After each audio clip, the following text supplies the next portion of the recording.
After studying this module, you shall be able to know the LM approach of project appraisal, to identify the similarities between UNIDO and LM approaches, learn the concept of shadow price, tradable, labor and residual components, know the concept of shadow wage rate. Introduction. The social cost benefit analysis is a methodology for evaluating the projects from the social point of view.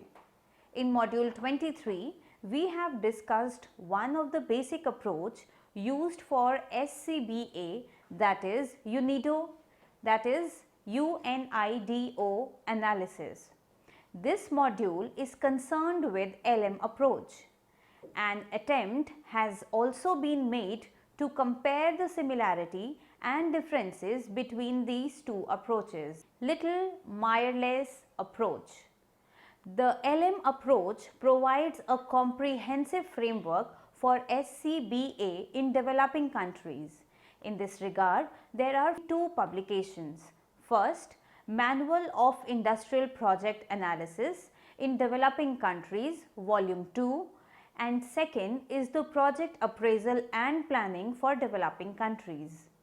The approach has been named on the basis of their developers, that is LMD Little and JA Meyerless. Similarities between UNIDO and LM approaches. The approach developed by Little and Meyerless for social cost benefit analysis is considerably similar to that of the UNIDO approach. Some of the similarities. First, calculation of accounting or shadow prices for foreign exchange saving and unskilled labor. Second, consideration of factor of equity. Third, usage of discounted case flow analysis. It means under both the approaches, the cash flows are taken at their present value after applying discount factor. Next is the difference between UNIDO and LM approach. The major items of differences between both the approaches. First, domestic prices versus international prices. L and M approach measures cost and benefits in terms of international prices, that is border prices, whereas the UNIDO approach measures cost and benefit in terms of the domestic rupees. Second, social income versus consumption. L and M approach measures the cost and benefit in terms of uncommitted social income, whereas the UNIDO approach measures the cost and benefits in terms of consumption. Third, stage-wise versus efficiency, etc. The L and M approach considers efficiency, savings and redistribution together for analysis, whereas in UNIDO these considerations are looked into and done in different stages. Next is the classification of inputs and outputs of a project. The inputs and outputs of a project are classified into first, traded goods and services, second, non-traded goods and services, and third, labor. Let us discuss all these three inputs and outputs in detail. Traded goods and services. The concept of tradability of goods and services depend upon the fact whether it can be imported or exported. If a country is unable to meet out its requirement out of the domestic production and it imports those goods, then the goods are treated as tradable. Similarly, if the good can be exported instead of domestic consumption, then also the goods are said to be tradable. But there may be trade barriers like tariffs, quantitative restrictions, etc., due to which some goods are not tradable. Tradable goods are those goods which are actually traded. In order to be fully traded, domestic changes in demand and supply are important. But simultaneously, the impact of project should also be considered, that the project is expected to leave on market price and domestic production. The relevant conditions to be fulfilled in order to consider a good as fully traded. First is import quota.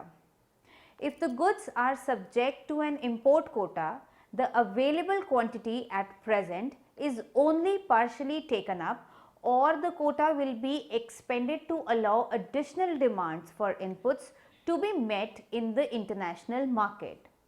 Second is perfectly elastic supply. The import supply tends towards the perfect elasticity over the relevant range of import volumes, which implies no rise in supply cost and thus no decrease in demand. Third is the excess domestic capacity. It is also important to see whether the country is able to produce more goods in case of any requirement.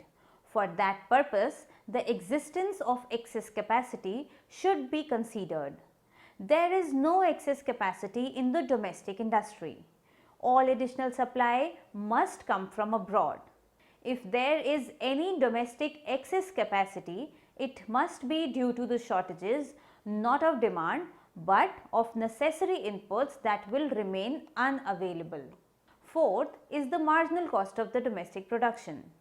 If the additional demand occurs inland, the import price including the transport cost from the port of entry do not exceed the marginal cost of the local production, so that imported goods are still cheaper.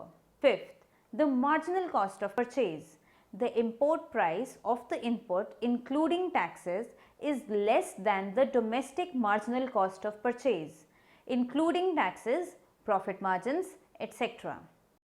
The next is non-traded goods and services. The non-traded goods are those goods whose real domestic cost of production together with its international transport cost is too high to permit exports and too low to make import attractive. The non-traded goods are tradable goods which are not traded because of the trade policies of the country. It means the tradable goods that are not freely traded today will not be freely traded in future and should be treated as non-tradable goods. Segregation into tradable and non-tradable. The inputs are segregated into tradable and non-tradable on first, raw materials and stores. These are in general treated as traded goods. Second is power, fuel and water. These are treated as non-traded goods except when the cost of fuel is significant. Third is repairs and maintenance, which is generally a non-traded item. Fourth is selling expenses, which is again a non-traded item. Fifth is administrative overheads. Now, administrative overheads contain two components, labor cost and other expenses. The labor cost is included in the value added. Therefore, it is not considered. The other expenses like rent, telephone and telegraph etc. are traded as non-tradable items. Next heading is of labor. Like other goods and services, the principles of shadow pricing are also applicable on labor. Basically, labor should be considered as a service and not goods.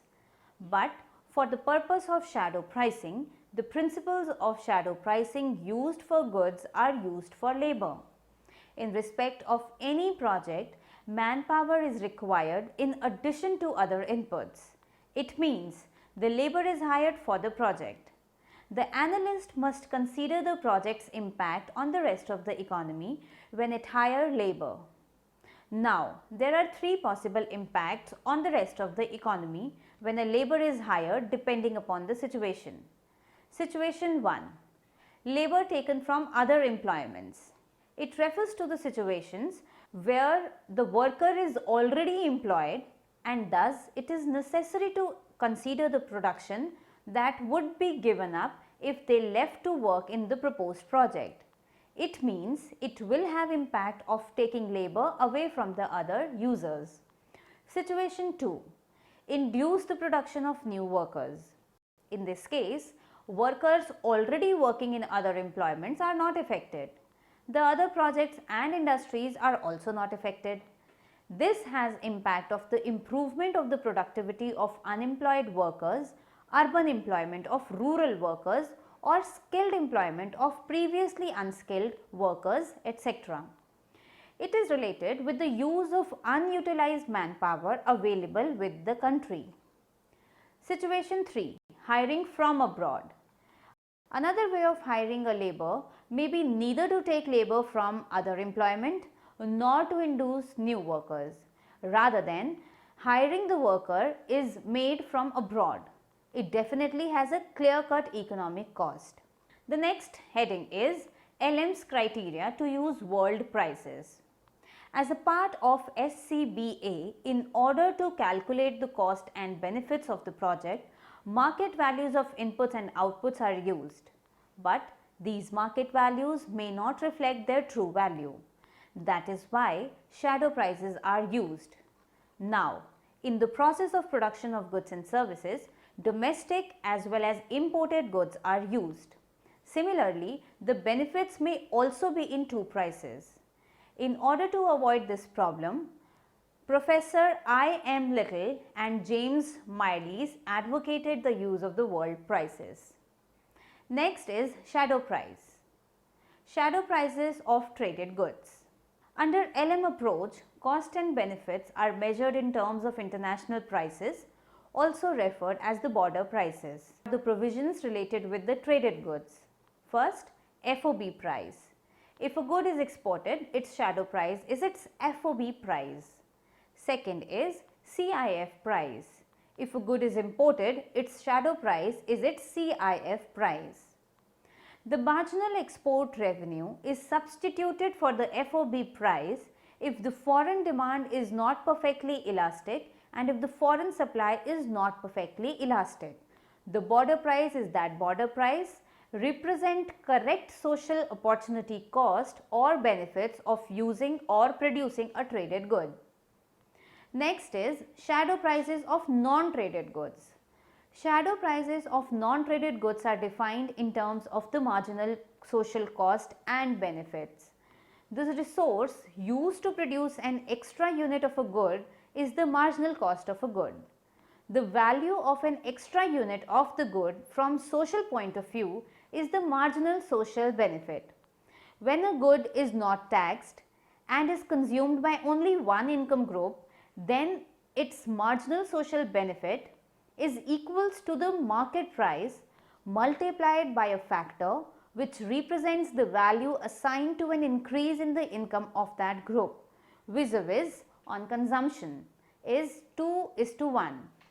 Then the shadow price of the non-traded output will be 2/3 marginal social cost plus 1/3 marginal social benefit. Next is the use of conversion factors. Calculation of marginal social cost and benefit is practically difficult. Therefore, LM suggested that the monetary cost of non-traded item is to be broken down into tradable, labor and residual components.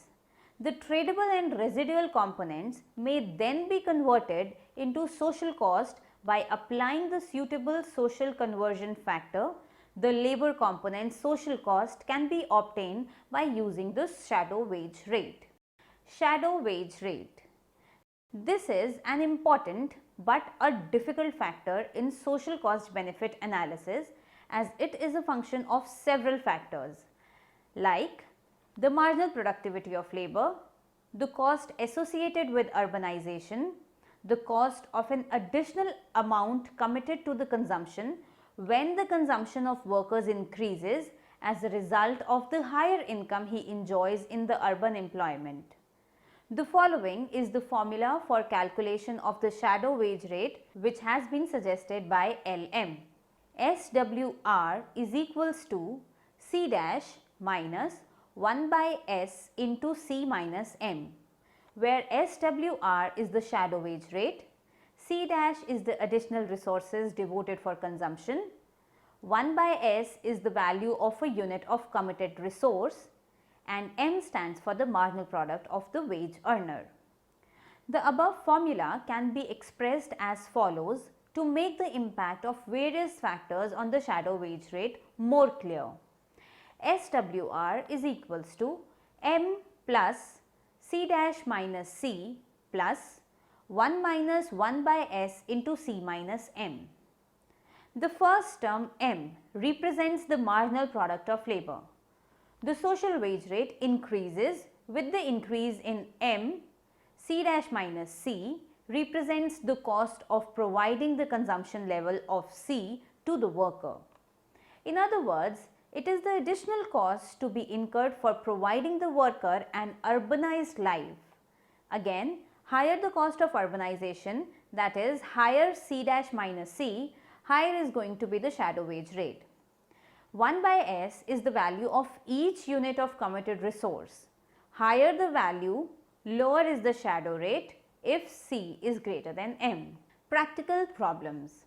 Illustration 24.1.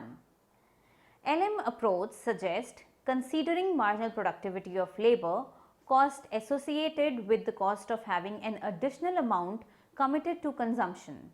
While doing social cost and benefit analysis using LM approach, an economist has collected the information. First, workers' wage, that is W, is equals to rupees 30. Second, output foregone, that is WI, is rupees 9. Third is the investment foregone, which is represented as ARC, which is given as 0.7. Fourth is the standardized distributional weight, that is given by DI divided by V, which is given as 1.5. And fifth is the conversion factor, which is represented by ARW and is given as 0.9. Translating wage measured in market prices into foreign exchange equivalent. Now, considering the SCBA approach given by LM, you are required to find out economic wage rate, that is EWR, extra social cost element, and the social wage rate, that is SWR. Solution. A. Economic wage rate, that is EWR. Output foregone in rupees into conversion factor, that is WI into ARW, which is equals to 9 into 0.9, which is rupees 8.10. B. Extra social cost element, which is given as W minus WI minus W minus WI into DI divided by V, which is again equals to 30 minus 9 minus 30 minus 9 into 1.5, which gives us 21 minus 21 into 1.5, which is equals to 21 minus 31.5, which is again equals to minus 10.5. Now, this value is to be multiplied by ARC. It means the evaluation is to be made at economic price, then it gives the following: minus 10.50 into 0.7 equals to minus 7.35. C. Social wage rate, that is SWR. Social wage rate is equals to EWR plus social cost. Therefore, we can write 8.10 plus bracket minus 7.35, which is equals to about 0.75. Illustration 24.2. Consider the following information in relation to a project to be analyzed using social cost benefit analysis. Workers' wage, that is W, is equals to rupees 60. Output foregone, that is WI, is equals to rupees 18. Investment foregone, that is ARC, is equals to 0.6. Standardized distributional weight, that is DI divided by V, is equals to 1.4, and conversion factor, that is ARW, is equals to 0.7. Now, on the basis of the above information, you are required to find out A. EWR, that is economic wage rate, B. extra social cost element, and C. SWR, that is social wage rate. Solution. Economic wage rate, that is EWR. It is given by the formula output foregone in rupees into conversion factor, which is equals to WI into ARW, which is equals to 18 into 0.7, which is equals to rupees 12.6. B. Extra social cost element. This is given by the formula W minus Wi minus W minus Wi into DI divided by V into ARC, which is again equals to 60 minus 18 minus 60 minus 18 into 1.4 into 0.6, which is equals to 42 minus 42 into 1.4 into 0.6, which is again equals to 42 minus 58.8 into 0.6, which is equals to minus 16.8 into 0.6, and which is equals to minus 10.08. Third is the social wage rate, that is SWR, which is equals to EWR plus social cost. Therefore, it could be given as 12.60 plus minus 10.08, which is equals to 2.52. Illustration 24.3. The following information is available. First, economic wage rate is rupees 4. Second, social wage rate is equals to 0.8 rupees. And third, conversion factor is equals to 0.80. Now find out social cost and output foregone. Solution for the same is social wage rate is equals to EWR plus social cost. By adjusting this particular formula, we can also write social cost is equals to social wage rate minus EWR, which is given as 0.8 minus 4, which is equals to minus 3.2. Second is economic wage rate, which is equals to output foregone in rupees into conversion factor. So by adjusting this formula, we can also say that output foregone is equals to economic wage rate divided by the conversion factor, which is equals to rupees 4 divided by 0.8, and thus we can say that output foregone is rupees 5. While appraising a project using LM approach, the basis that can be used may be social conversion factor, component wise SCF or international prices, FOB or CIF. How the basis of conversion is decided? In respect of the following items, identify the basis of conversion. Items of initial outlay and annual financial cost is being given in the table as repair and maintenance, water, fuel, etc. Plant and machinery, that is indigenous, where CIF value is given. Next is the technical know-how fees, transportation cost, bank charges, buildings, pre-operative expenses, plant and machinery, again imported where CIF value is given, land, imported raw material, salaries, electricity, that is rate portion, then indigenous raw material and miscellaneous overheads. Solution. Rules for the basis of conversion. The following are the rules for the basis of conversion. First, all non-labor inputs and outputs are valued at international prices, whereas inputs are valued at CIF prices and outputs are valued at FOB prices. Second is the social conversion factor, that is SCF, are used for tradable items where international prices are not available, and also for non-tradable items. Third, in some cases like building, transport, electricity, water, fuel, etc., the actual rupee cost is broken down into three components: tradable, labor and residual. Thus, we can see table that what are the basis of conversion against the different items. Repair and maintenance is being converted as tradable item, SCF. Water and fuel, etc. is splitting required into T, L and R. For plants and machinery where CIF value is given, we can say that the basis of conversion is CIF value. For technical know-how fees, the basis of conversion is the tradable item, that is SCF. Transportation cost is splitting required into T, L and R. Then bank charges are the CIF value. In buildings, we can say that the basis of conversion is still splitting required in T, L and R. Then pre-operative expenses is being converted as tradable items as in SCF. Then plant and machinery where CIF value is given is being converted as CIF value. Land is a tradable item. Imported raw material, the basis of conversion is CIF value. Salaries are tradable item. Electricity, the basis of conversion, splitting required into T, L and R. Indigenous raw material is a tradable item, and miscellaneous overheads, again the basis of conversion is the tradable items, that is SCF. UNIDO versus LM approach regarding labor. In the UNIDO analysis, the shadow prices reflect only the economic efficiency of labor.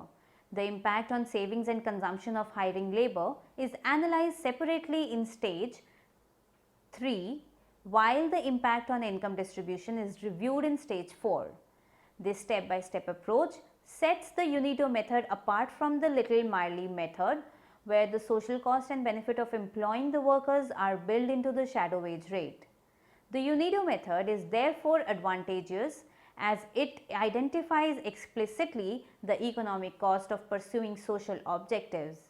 It also permits the effects of income distribution that lie outside the wage effects to be included. To sum up, we can say that the shadow wage rate can be determined in a manner directly analogous to that used for other inputs. The impact may fall on other employers, on the production of labor, or on its imports. It should also be noted that the additional consumption of foreign exchange out of the additional earnings because of the project should be included as one of the economic cost of employing labor. Summary. The LM approach has been named on the basis of their developers, that is LMD Little and JA Merlis. The LM approach is based upon two publications, Manual of Industrial Project Analysis in Developing Countries Volume 2 and Project Appraisal and Planning for Developing Countries. The approach developed by Little and Merlis for social cost benefit analysis is considerably similar to that of the UNIDO approach.